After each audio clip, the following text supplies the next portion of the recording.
Fácil, no son clases, es Anatos.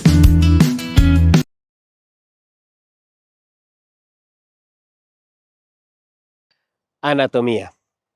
Estudio de la estructura del cuerpo humano. Descripción específica y minuciosa de cada una de sus partes. Para mí, la anatomía es curiosidad humana, es pasión, es arte, es deseo. Y basta con que le demos una miradita a la historia para que tú sientas lo mismo. La asignatura que hoy conoces como anatomía le ha costado a la humanidad más de 3.500 años. Y muchos muertos. Y es que la anatomía, como que fuera un bebé en el vientre de su madre, ha tenido que pasar por las 3 etapas de la gestación: formación, crecimiento y maduración. Y es que tuvo que empezar por agarrar forma porque no la tenía, no era nada, muchísimo menos considerarle un nombre. Y todo esto empezó en Egipto, 1600 años antes de Cristo. Para cuando apareció el sacerdote Imhotep en la historia, los egipcios tenían ya 1000 años de estar escribiendo de las tripas que sacaban de los muertos y la relación que tenía con las enfermedades. Y es que recuerda que eran los sacerdotes los que se encargaban del ritual de abrir a los cadáveres, sacarle los cholojos, ponerlos en vasijas, para que cuando pasara a la otra vida pudiera regenerarse y seguir viviendo en el más allá. Bueno, eso sí, Anubis les hacía la pala, porque Anubis tenía que pesar los corazones para ver si pasaban o no al más allá. Y para hacerlo usaba una balanza, y del otro lado de la balanza estaba la pluma de la diosa Maat. Una pluma, una pluma. Y el corazón tenía que pesar menos que la pluma, porque si no te chupaba el payaso. Pero bueno, ese no es el tema.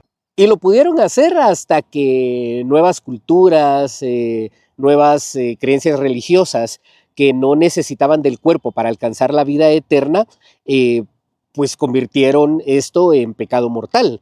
Entonces se funió la destazadera de cuerpos, porque si te agarraban, pues te mataban. Escuchemos y no juzguemos, porque no tenemos ni idea qué cosas hacemos hoy que en 1000 años las van a ver ridículas. En el siglo XXI copulaban para reproducirse. Ya acercándonos a la era cristiana y alejándonos de los rituales egipcios, en Grecia, 400 años antes de Cristo, Hipócrates de Cos y 200 añitos después, Galeno de Pérgamo, recogieron todo lo que había de conocimientos del cuerpo humano y los pusieron en sus manuscritos y retomaron las disecciones, pero ya no con motivos u objetivos religiosos, sino con el entero propósito de aprender más del cuerpo.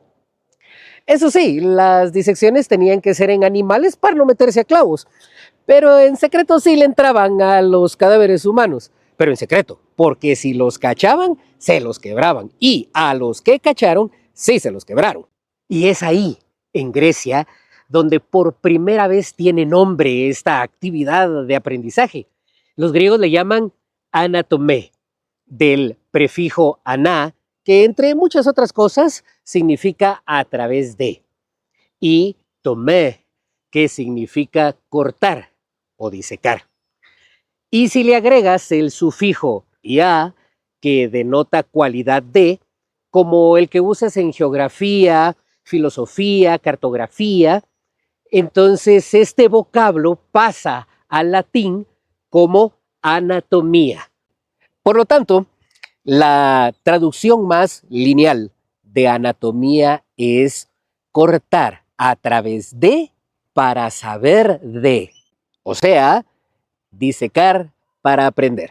De ahí en adelante ya todo fueron tratados de anatomía, disecciones dirigidas, buscando hacer cada vez dibujos más chileros, y se pasaron 1500 años creciendo ya en esta idea de la disección con la finalidad precisa de descubrir más del cuerpo. Es entonces en el siglo XVI cuando surge Andrés Vesalio, muy inteligente y ordenado, y le da origen en Bruselas, Bélgica, a lo que se conoce como la anatomía moderna, porque le da orden a las ideas y aplica el método científico para la adquisición de conocimiento. Entonces, ahora ya empieza a madurar como ciencia, porque se aplica el método científico para la adquisición del conocimiento, se enseña en las universidades, se aplica sistemáticamente en la práctica clínica. Entonces, ya tomó forma, ya creció y ahora empieza a madurar. Entonces, han pasado ya 400 años, 475, desde el surgimiento de Vesalio y de Bichat, y de ese entonces para acá seguimos en maduración. Tan así que de esos 475 años, los últimos 138 años no la hemos pasado tratando de ponernos de acuerdo en la terminología anatómica que vamos a utilizar. Y todavía no nos ponemos de acuerdo, pero de eso vamos a hablar cuando estemos en el tema de terminología anatómica. Ahora, hagamos las cuentas, pero así redondeado, para no hacernos bolas. De los sacerdotes egipcios para Hipócrates y Galeno, 1600 años agarrando forma. Y de Hipócrates y Galeno para Vesalio, otros 1600 años, pero creciendo como disciplina. Y de Vesalio para acá, 475 años madurando. Maduración que no ha terminado. ¿Lo ves? Es hermoso, es apasionante, es anatomía. Primera vez tiene nombre esta actividad de aprendizaje. Los griegos le llaman anatomé, del prefijo